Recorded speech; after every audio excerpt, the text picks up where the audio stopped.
Attack వచ్చింది. Heart attack వస్తే పక్కింటి ఆయన ఏమంటే మా వారికి హార్ట్ అటాక్ వచ్చేసింది, చెమటలు పట్టేస్తున్నాయి, గుండె నొప్పిని పడిపోయారు అన్నారనుకోండి, ఎంత రాయి లాంటి వాడైనా వెంటనే కారు పట్టుకొచ్చి పడుకోబెట్టి హాస్పిటల్కి తీసుకెళ్తాడు. అప్పుడు ఏమైంది? వేగము ప్రాణరక్షణమునందు ఉపకరణమైంది. ఆ కారులో తొందరగా వెళ్ళడం, మీరు ఆ టైంకి వచ్చారండి బతికారంటారు. ప్రాణరక్షణమునందు వేగము చాలా ముఖ్యము.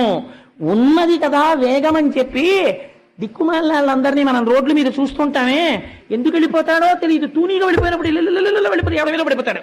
కళ్ళు తెరిచేటప్పటికి వీడు ఉంటాడు ఇంటెన్సివ్ కేర్ యూనిట్లో, ఎదురుకుండా వస్తున్న వాడు ఉంటాడు ఇంటెన్సివ్ కేర్ యూనిట్లో, ఏ పాపం లేకపోయినా సరే వాడికి. అలా వెళ్ళిపోయిందా వేగం?